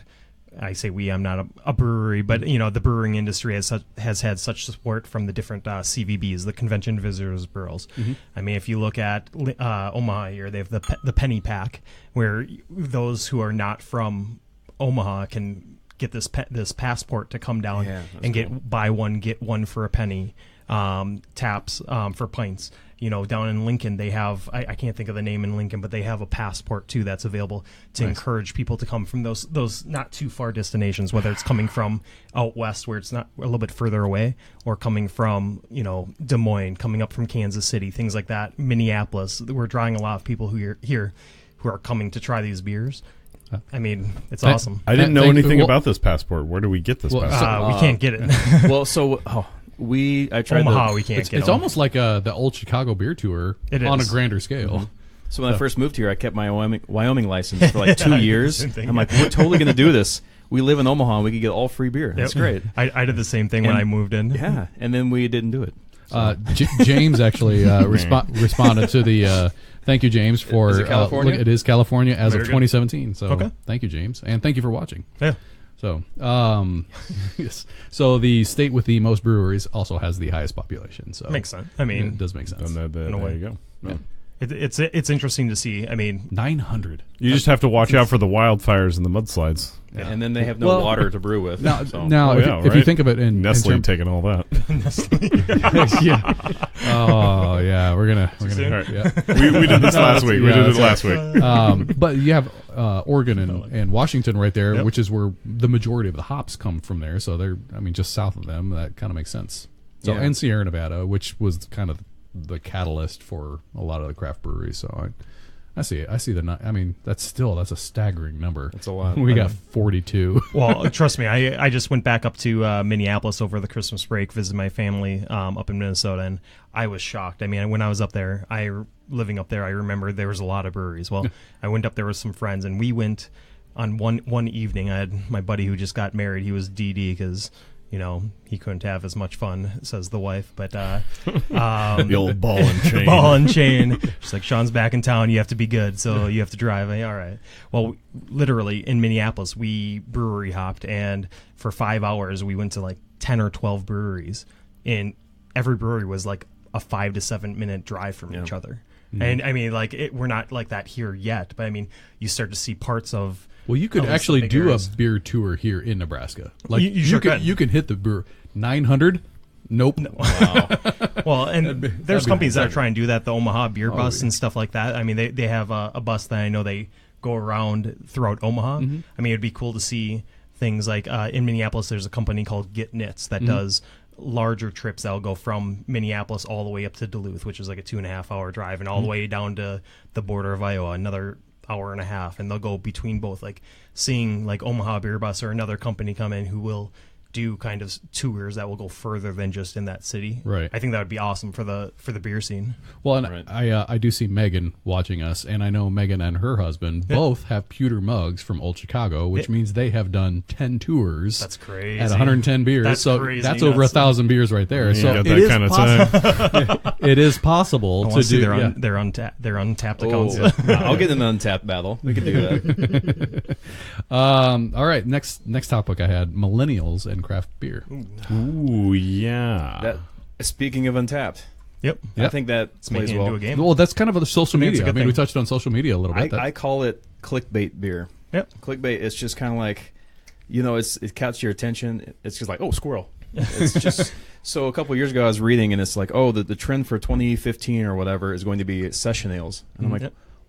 what's a session ale? That's the dumbest thing I've ever heard. That is stupid. It'll never happen. And then that's all people do now. Well, isn't that what And they call it's- session ales? Like you just an ale that you can basically drink It's multiple about times, 5% or less, Yeah. 4.5%, 5% or less, where you could sit down in the session and have several without getting just wrecked. Mm-hmm. But Well, that's what I like about all day IPA. You know, because you can. Yeah, and that's you can, and that was not a thing before this stupid article came out, and I was just like, that is the dumbest thing I ever heard. And the next thing I read about is New England IPAs. I'm like, that's not a thing, and now all of a sudden it's a Sour. huge Yeah. thing. Yeah, California style IPAs or Everything. or East Coast, West Coast style IPA. And it's yeah. good and bad. And you know what? I'm a part of the problem when it comes to Untapped, and everybody at the brewery gives me a hard time. But if my fiance and we go to a brewery or a tap room, we want to only drink something that's new. I want to check in something that's new because I need 8 billion check-ins. And it's just what's new, and I hear about it on our sales side. That's what we do. So we have these classic year-round beers, which do really well and everybody loves. But when we go into new accounts with potential, if we get a tap handle, they go, what's new? We want something that's new. What's new? What's flashy? What's just what we call grocery beers or pastry beers? What did you tap just moments ago? Yeah, what kind of, have you put at least 8 ingredients into this besides it's all about what's new. What I found interesting is one of the stats that I heard about millennials is not only the social media aspect, but millennials actually drink less beer. Mm-hmm. That generation drinks less beer than the other generations. And they're more into wine and spirits. Drinking less beer is a whole nother topic because if you want to drink Bud Light, you're going to need to drink the whole entire 18-pack that you bought. Whereas with these beers, you have 2 or 3. Okay, and you're good to go. Yeah, like what's your goal? What are you trying to do? So technically, you are drinking less beer, but you're drinking a better beer. Okay, I like that. Yeah. Yep. Quality versus over quantity. Yep. I think Unless you're Untapped, you're looking for quantity. I just Yeah, want to you make sure. That's the whole thing. I want to try every single beer on here. Fly the 50 right now. Well, that kind of leads us into tips from a brewer. If you are breaking into the craft brew scene, what are some tips that you would offer the novice for picking a good craft beer if you have no idea what you're getting into for craft beer? I would say, I'm trying to think on the outside end. I think what they hear, a lot of non-craft beer drinkers, all they hear about is IPA. Which IPA is it's a big because everybody's doing the them. hoppier the better, and the hoppier the heavier. My first couple IPAs, I drain poured because I was just like, same here. What is this? Did this not is like terrible. Yep. So don't try to be hardcore and don't be a hero. Mm-hmm. Go ahead and start with your basic styles, and so you could kind of understand. And you can actually. What are some of those basic styles? Let's just like American Pale or American Brown. Start with like some basic ones that aren't just overwhelming. Don't do the barrel aged stuff yet. So you can actually dissect and pick apart certain flavors of hops and malt, so you know what you're tasting, and then that'll make a difference. And then you know what? Ask questions. I think if I was doing something new, I don't know much about wine. If I went to a winery and I did a flight, I would ask. Because otherwise, I'm not going to know what's going on. Yeah, this vanilla bean that we're drinking on right now, I wouldn't do that if I was going into the craft brew scene. I wouldn't do this for my first beer. Because that's overwhelming. You're probably you're not going to like it. Your palate would be like, whoa. You're not going to like it because you don't know what's going on, and you've tasted nothing like that ever before. So keep it light, and then ask your bartender questions. Hopefully they're certified beer servers, or are they at least knowledgeable so they can kind of guide you? Because a lot of times, and we've all been through this, we'll taste something, we're like, what is that? Mm-hmm. And they're like, oh, that's, it's this and this. You're like, yes, I got it. Mm-hmm. And then it's kind of help them through their beer journey and walk them through. So it's okay. Nobody's going to make fun of you. Just start light, start very simple, and then work your way up. No need to be a hero. Well, and don't be afraid to reach out to a friend that is a avid beer drinker. They would be like, "Oh, I got you. I know where to start." Because there's so much out there. It's overwhelming. I can see that. I walk into like a Hy-Vee or a grocery store. I even stare at the wall. I could look at the wall. If there are 400 beers, I could pick out the 2 I haven't had. But anybody else, I do that. So if I go in and get a mixed 6, I see people walk in and it's like a holiday or a weekend, and I'll just see people staring at the wall. And I'm like, no idea. Oh, God bless their soul. They have no idea what's going on, and they're just like, I'm embarrassed. They just want to walk out. I got to say, a little side story on the Pick 6 thing. Yeah. Here in Nebraska, we have terrible selection. I was in Wisconsin and went to one of the, it almost looked like a Whole Foods that you walked into, but like half the store was grocery, the other half was beer in Wisconsin. Yep. And their Pick 6 was 4 coolers large. Yeah. Like you had 4 coolers to choose from. Are they open still? Yeah. Let's go. Yeah. Like right now. Like right now. Same way, road trip. Yeah. 8-hour drive. We'll see you in 8 to 10 hours. Yeah. Cut this short and we're out of here. No, I was amazed. They had, I don't know if you know anything about what is the squirrel from Wisconsin. There's like spotted cow. Spotted cow is the main one. Yeah, That's Nuglaris. Yeah. So I walked in there looking specifically for spotted cow. What does squirrel have to? One of theirs is a squirrel. Oh, they have a squirrel. Yeah, it's like it's called like space squirrel or something like that, or space moon plant. Yeah, it's. But like their display was larger than it was like 3 pallets of beer put together, and that was awesome. That was one brewery. You know, like.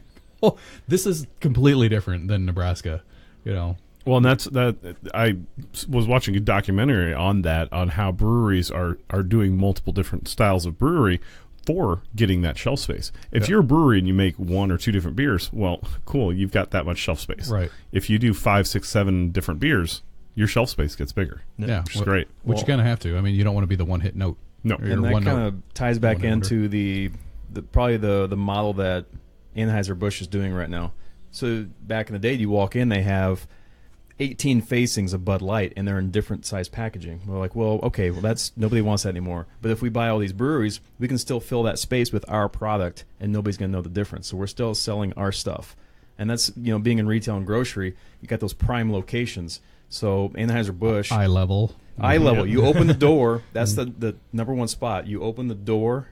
Right where your hand goes, waist level. That's the number 1 prime spot. And a lot of places you go chest to, level, right there. Yeah. And a lot of times, if you know this next time, if you go into and you get your beer and it's in a door on the shelf, if the craft beer it's on the top shelf or on the bottom shelf, it's the hardest to reach and it's the hardest to see, and that's what we're dealing with, and that's the issue, and that's with this buy local and the local. Is that something they can pay for? No. So per grocery store? Pay to play. Pay to play is not a good thing. There are. It's. I'm not saying it's a good thing, but I just kind of wonder. Like it happens. Oh, yeah. At Hy-Vee, you're on the top shelf. According to your, it depends on both Hy-Vees that I go to, you're on the top shelf. It's a touchy subject because they have a local section. For me, I like the Hy-Vee that I go to, and it has a whole local section. Right, it's just local beers. Right, well, that's great. Yeah, I think a lot of Hy-Vees are starting to do that, and a lot of grocery stores are, at least here in Nebraska, which is awesome. Yeah, but there are a couple breweries on the East Coast that got dinged for it. It's a pay to play. They just got fed up with it, and so they took matters into their own hands and said, "Hey, we'll." Slip this in for you if we get prime location, which is a no-no. I do want to. This kind of leads into my future talk on craft beer is because you had mentioned shelf space and also tap space. Oh, that's the fiercest competition right now. Yeah, because bars only have go to Krug Park in Benson, and I mean they're running out of room for taps. They're trying to get as many taps in there as possible. That's seriously a totally different subject than shelf space or anything with taps. Or a whole nother 2-hour talk because that's tap takeover. If you say it like that, that's awesome. I've one of my favorite places to go is Growler USA because they have 100 taps, 98 of them are beer. But what are the other two? Water? Yeah, one's water, and I forget what the. Do they the really? Root beer. They take a really? Yeah. They put water on one? Yep. Yeah, and they actually serve it in a Boo. Grolsch bottle, which is kind of cool. Oh, all right. Oh, okay, that is cool. Yeah. Yeah. So, but yeah, I'd recommend. I always recommend those guys. It's I wouldn't say it's the cheapest place to drink, but like it's kind of the Bricks philosophy. Like if you want to sample The gamut. whatever, go there. I do like it. I do. I've been there only once, and if you buy their the half growler, that's the best value. Which again, that goes back to the Nebraska laws. They don't brew their own beer, Oh, so they right. can only serve a 32 ounce. That's right. That's right. But you can get a good beer. I remember we had our Moab, our mother of all beers. which is like the Betty on roids, Yep. and you can get. We've had it on this program. Oh, really? Yeah. I Why believe- was I not? Why was I not here? Sorry. Well, that might have been in the section because we did give you the card, and then you went. You said you were at school. And Well, you I was went- studying for that Cicerone Yeah, test. Yeah, so- that's where I disappeared off the face of the earth. but, Yep. yeah. Oh, you have the bottle? Oh yeah. Somewhere here. Yeah, we might have it That's somewhere. a crazy awesome beer. Somewhere. Which we need to. These are all from season 1, so we need to get rid of all these now that we're in season you need 2. a season 2 shelf. Yeah, yeah, we apparently do. Well, So- my cellar is still. We're probably still at like 300-400 bottles in my cellar. So if you want to do like Well, a cellar show, we could do that. Well, we that's could do a something else. vertical. Let's talk about that. Let's talk That'd about be the sweet. because That'd be so much fun. I have a friend of mine that got into that, and I was like, for me, like in my mind, I think.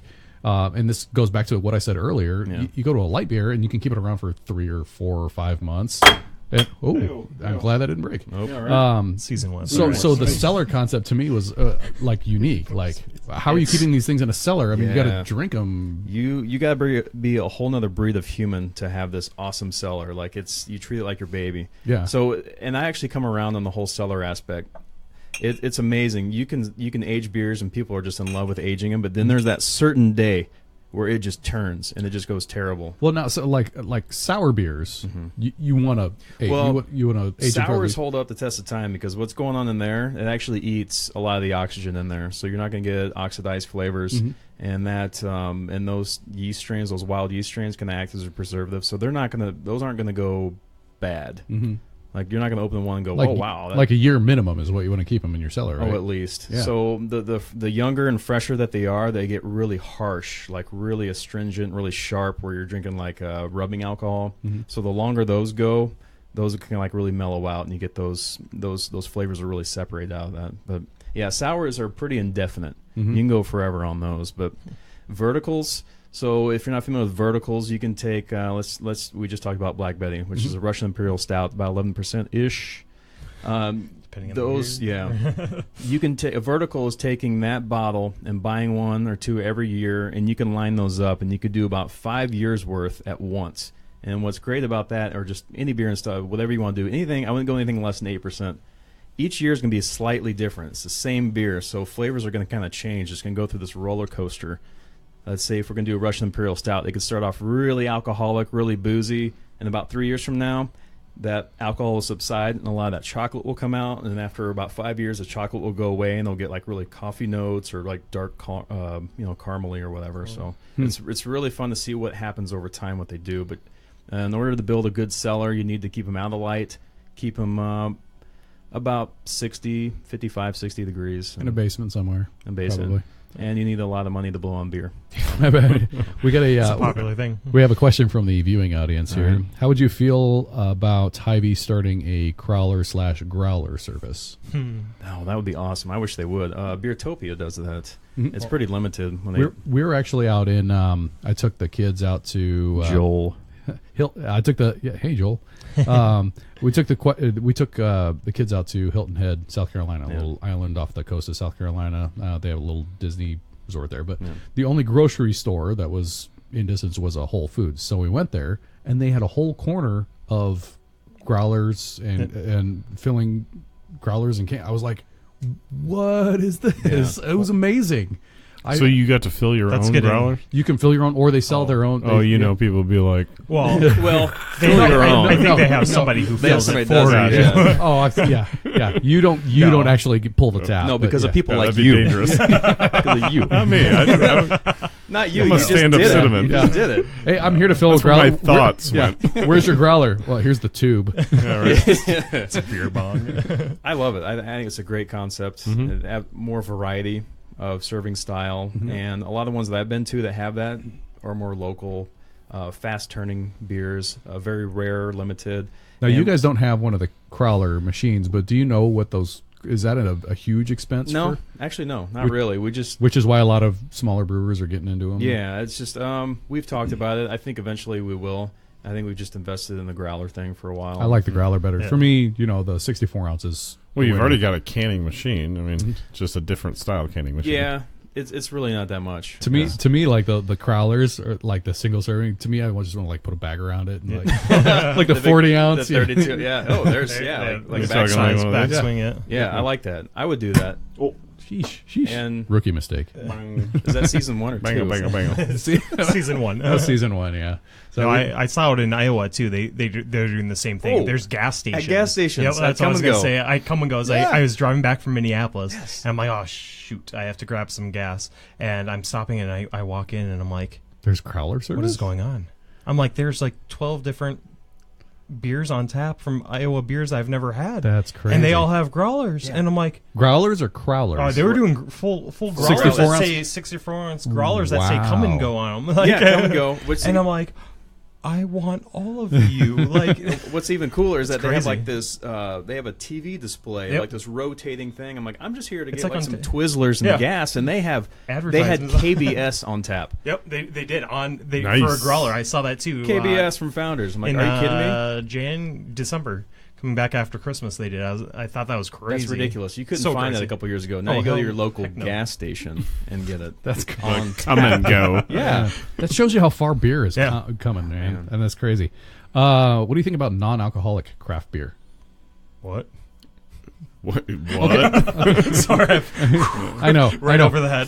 For me, I get that. But what was crazy, the first beer tour that I ever did when we went out to Fort Collins to Anheuser-Busch there, the majority of our group were alcoholic, like AA people. And I'm like, Wait. what are you doing? They're taking a tour? They were taking a tour of the beer place. So then that got me thinking. I was like, well, I mean, these Okay. guys can't. I mean, Right? so You're defeating the purpose. so Yeah. to me, I would equate that to, because I'm a huge coffee drinker, I would equate that to decaf drinkers. Yeah, and then you. So what is there a market for low or no alcohol craft beers? I would say I've never heard anybody talk about it. I would say there's a lot of talk about gluten-free beers. Yeah, which That's are a big terrible thing right now, Oh yeah. God, Well, there are some good ones. I got them like as the whole gluten free phase was going Yeah. out, and I tasted one. I'm like, not Well, again. the ones with I like sorghum base. Sorghum base is really rough to drink. Mhm. But then there's also ones that you can add these enzymes that kind of. It's more. If you dig into it more, it'll say gluten free, but it's actually like reduced gluten. Mhm. But there's some good ones. Epic Brewing out of Salt Lake makes an excellent one. And there's some that if I gave you like 5 beers and 3 of them, or one of them was a gluten free, you wouldn't even know. There's some really good ones out there. It's good to know. It's coming around then. I mean, people are figuring it out. It's kind of the thing. Well, I mean, there's such a huge market for gluten free. There Probably is. not low or no alcohol, but the gluten free for sure. Yeah. Here's something interesting. The Canada is actually starting to get into a craft beer bubble right now. Oh, Canada. So what do you yeah. I wish they were Minnesota. What do you think? I mean, obviously, there's potential for that at some point here, but do you think we're like a ways from that? Do you think there's still room for more craft breweries? I think that's kind of like when you talk about the changing landscape of craft beer. I think we are getting to that point, but it's kind of like you got to have your thing.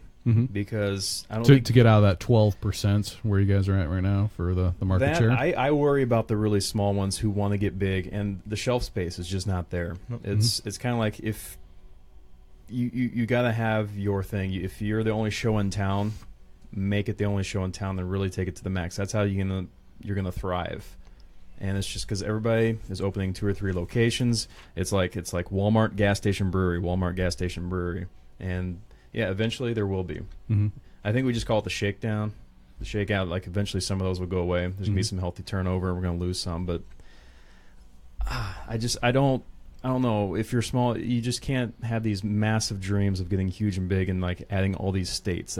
You need to build your brand. Yeah. If you're small, make a good beer. Make it good. It's going back to that guy at the Brewers Conference in Denver. It has to be quality over quantity. You can't just be a home brewer and make a couple good batches and somebody says, dude, you should open up your new brewery. Okay. And just do it. Like it's just there's way more into it. Like you said, the contracts with hops. I mean, that's probably something that home brewers would never think of because they can go down to their local homebrew shop and pick up a package or two of hops and have no problem. But it's not for the quantities though. I was just reading about this. Is that a lot of, and the thing is, I don't think it's a bad thing to talk about. There is a lot of bad craft beer out there, and so when you have some, and you're just like, how does that happen? Like you feel bad for a lot of different entities. You're like, how did we get to this point? And the place is packed. When new breweries are coming into light and they go to investors, a lot of investors don't know anything about beer, nor do they care about it. They're just in it. What's the ROI? It's the return on ROI. It's a business. They don't care, so they get bukus of money, and it doesn't matter. They probably will never drink it. And so these places just, boom, they explode, and it goes all over the place, and they're in a couple states, and they're in every grocery store. And like, how did this happen? Well, that's how it happens. I've heard the statistic, talking about investors, I've heard like 1 to 2 million just for startup. Yeah, I would say about $1 million to be okay. Yeah, to actually get production to where you have some shelves, something to put in the shelves. Yeah. Where do you think the future of craft brewing is heading? I don't like hearing about it's a fad or a trend. It's not going away. Nothing's obviously not. It's I don't even like saying it's here to stay because then I have to like justify what we're doing. Like it's just this is the way it is, and there's still way more wineries than breweries. It's not even close. But nobody ever questions when's the winery industry gonna bust? When's the bubble, or is this wine thing a fad? Like I think we've earned enough respect. Like we're here. Like we could actually compete with the Europeans who've been doing it for hundreds of years. Easily. And it was only 10, 20 years ago where the Europeans were like, oh, these Americans, they're trying to be like us, but they really suck. It's all this yellow fizzy beer. Well, it's kind of like when snowboarding came into the ski resorts, and everybody's like, oh, it's just a bunch of snowboarders. Don't worry about it. They're gonna get out of here. New. No, it's a thing. It's a thing. Not only that, I don't snowboard. I only ski. So when I ski, and everybody's like, you ski? I'm like, wait, who are you? Wait a minute. What are you, nerd? 50? You know what I mean? It's what I know. Yeah. It's the same concept though. It's not going away. So yeah, it's definitely here to stay. As much as I don't like saying, because it sounds like we have to say no. We're serving a purpose. With 6,000 breweries and growing just like a lot. There's obviously a huge market for it, and we're only at 12%. So there is room to grow and edge out. Do you think? What do you see? I guess on the flip side, where do you see the large breweries? Do you think they're going to continue to buy the smaller craft breweries and edge out the big Busch Lights and Bud Light and Miller Lite? And unfortunately, I do. I think they're not going to stop. They see the success that they get from craft, which now Anheuser-Busch calls high end. And they keep doing it, and it's successfs Nobody thinks twice. They keep buying it. It's almost going to be like college football. There's going to be like these mega conferences. There's going to be 5 mega conferences, and they're just going to buy up all these regions. And that's kind of the joke / not joke is like, who's next? You look at the map, you're like, all right, well, they just bought somebody from here and here, so now they need somebody from this region. Southeast is next. Yep. And so it's just like, man, who's going to go next? I don't know. And I think one big part that angers the craft beer community is that all these ones before they're bought, they're just like, craft beer, we're on the same team, we're fighting the big beer, and then boom, they sell out the next day. They're like, it's not about big beer, we're fighting wine and spirits. I'm like, it was the number of zeros. It's all about the number of zeros. It's like, don't talk to me like I'm stupid. All right, I mean, I get it. Just say, you know what? I wanted money so we could distribute to 50 states and 18 countries. Just say it and move on. And then it's kind of like, to me, it's kind of like the steroids era in baseball. You're calling everybody out. It's the ones that we remember, the ones that never apologized or just said, "Yep, I did it." Oh, the Sammy Sosa, Mark McGuire race. The ones who apologize, you don't even remember because we've moved on. But it's all these craft brewers who used to be, and then they're just like denying it. And I keep doing this all rookie the time. mistake. I can't see it. You talk with your hands. I do Sorry. talk with my hands. Yeah, I do too. I still hit it from time to time because I talk with my hands. At this angle, I can't see it. That's not good. But yeah, I don't know. It just bothers me that they just like, oh, you know what? Good luck. But now we're going to take your shelf space here in a couple months. It's a shame. What about so we don't see a lot of this in Nebraska, but like the drive-through Oh yeah, growler stuff and brewery. There's a lot of stuff going on like that now. Yeah, do Nebraska laws just kind of hinder that kind of? From what I can see, I mean, there's a lot. I think you're talking like the drive-through growler fills, and there's now a lot of places like New York, Chicago. I think Minneapolis is looking to get it, where you can order a beer online, and they'll go basically do a growler delivery service, and they'll go to the brewery and be like, "Hey, you want Nebraska Brewing beer? I'm going to go there for your beer." That's exactly what it's like. Uber Eats, Uber, but Uber. You heard it here, Uber. You heard it here. Copyright. Trademark, patented. That's it right here.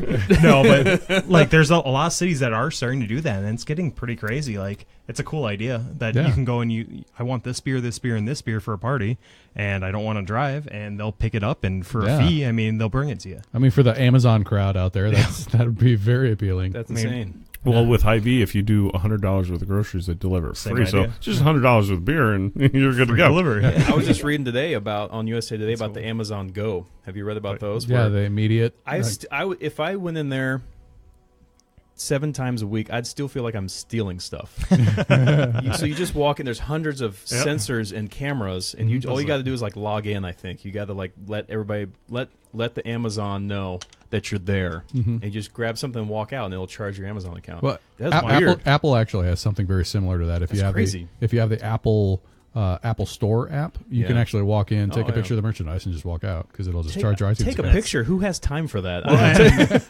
That's why just scan the barcode. Really, some of them even there's an app. If you have your like Amazon app download, it can tell that you're in their store because of the GPS, and you don't even have to sign in. They're like, he's in our store. It's on his phone or her phone, and grab what you want, and you're good to go.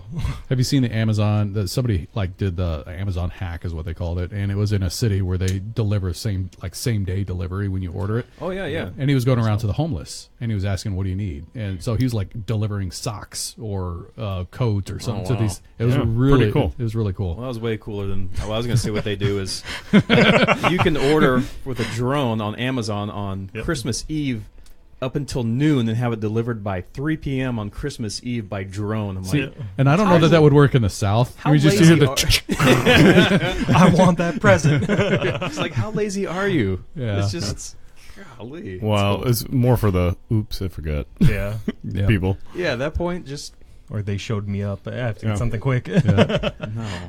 Well, I think we've covered the gamut on everything. We're at the time frame where I like here. So I think we're going to wrap up the talk and probably do the after talk here in a minute. But we have been talking on kind of the changing landscape of craft beer, and we have been joined by Mitchell from Nebraska Brewing Company and Sean from Into the Pint Glass. Thank you, gentlemen, for joining us tonight. That was awesome. So, and thank you for the offerings from Nebraska Brewing Company. Yeah, those were very good. Very that vanilla bean Fathead is awesome. Yeah, they were delicious. So, thank you for joining us. We had a lot of people watching us online, and we're going to sign off here. So, that's a good thing. My name's Brian. I'm Britt. Mitchell. Sean. Thank you for joining us. Thanks, guys. Have a good night.